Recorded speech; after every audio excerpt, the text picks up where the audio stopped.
As you may already know, Axie Infinity has released an update where you cannot attack in turn 1, and the reason for that is because turn 1 has a very big advantage. So games such as Hearthstone have decided to balance that by giving the second turn person an extra energy. Axie Infinity tried that, apparently it didn't work, so now they are looking for a new solution, and they have asked the community about feedback on what they should do when it comes to the first turn advantage. And we can see that Philip La is working hard with the community to try and get some feedback on how they can balance that, and they need to balance that because of the first tweet right here. Thank you to everyone that has provided feedback around the first turn disarm update. We have implemented this as a test to help balance out the win rate between first and turn players, as it was imbalanced at 60-40.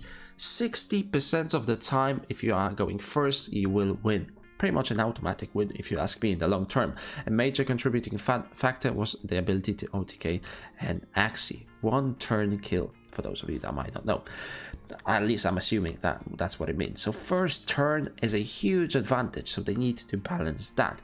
The idea of limiting attack on the first turn is used in many card games such as Yu-Gi-Oh! And Pokemon to balance out the advantages the first turn player can have.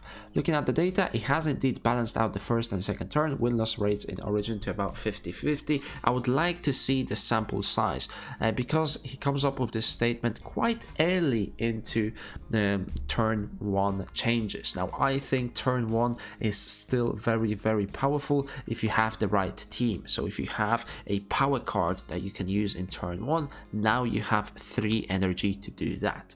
And I think it's a huge advantage if you can play a power card in turn 1 with a shield card as well. There's pretty much no risk to doing that, and the power card will allow you to win later on. So I'm not sure whether that statistic is stated on a large enough sample size where people had enough time to test the possibilities of turn 1 disarm.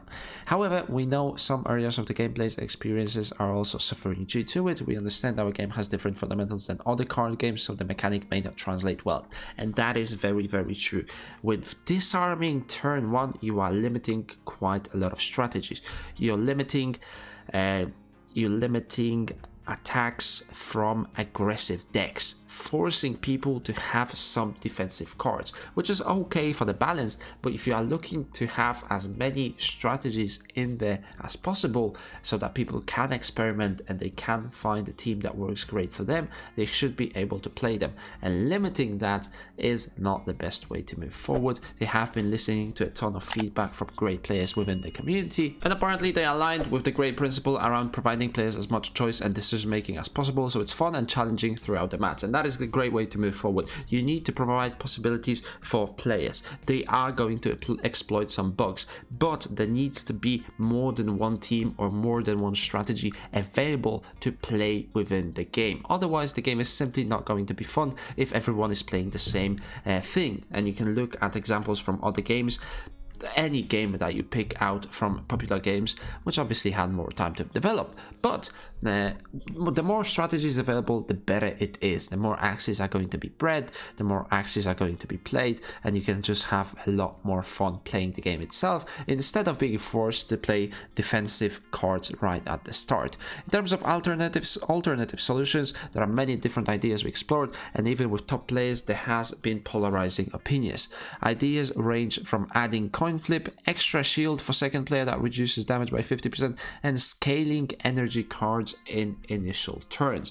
As you know, every mechanic has many edge cases and downstream interactions we have to account for. Discussions with many players who have a deep understanding of the game and meta have been extremely helpful in ensuring our game design team accounts for them. And that is again very, very true, because with every change you will have a person that comes through with an exact solution on how this can be exploited to its maximum, and that will be the meta. You have to play within that strategy if you want to achieve anything, because it's simply outperforming every other strategy there. So what they need to do is have one strategy that is okay, but there needs to be many counters to those strategies and counters to those strategies as well. So The game is just lacking a little bit of depth, and that needs to be created by balancing out all of these aspects, which is not an easy task. It's definitely not an easy task. And now we move on to this tweet right here. Based on all of that, the current thinking is to move forward in testing a scaling system.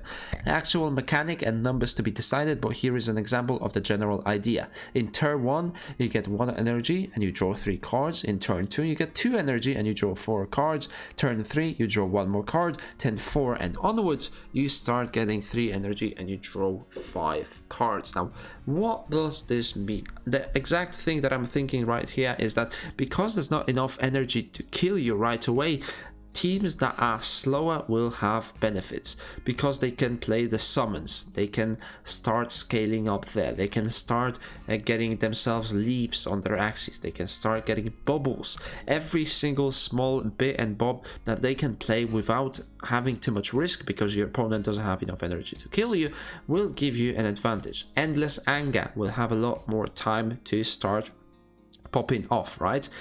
So a scaling solution sounds good. I want to see how it works within the game itself, whether it's just going to make the issue pop out a little bit later within the game. We are not sure, but at least they are testing a lot of ideas. It's early access, it's beta for Axie Origin, there's no earning mechanics, so they need to test out as many things as they can, and they aim to design, build and release this as soon as we can and update the necessary based on update as necessary based on the data and feedback. So looks like there's a lot more testing when it comes to turn 1, and in card games it's very hard to just simply balance out the turn 1, because as we can see from the win rates, turn 2 has a major disadvantage. So making sure that this is the case. Not sure why they have scrapped the idea of second turn having just 1 more energy. I thought that this was quite a decent idea to start off with. Maybe there was even a bigger discrepancy in win rate when they have done that, but I guess we will not find out, and they have to look for a solution that fits all of the purposes. I hope that they find it. So far, the disarm round 1 is not the best of ideas. It works to a certain extent, but give it some time and people will find solutions where going turn 1 with a disarm is still a better option than going turn 2. So that's all my thoughts right here. Let me guys know, what do you think about all of the changes? Maybe you have an idea on how the game should be balanced when it comes to turn 1. If you do, let me know in the comment section down below. With all of that being said, I will see you in the next one.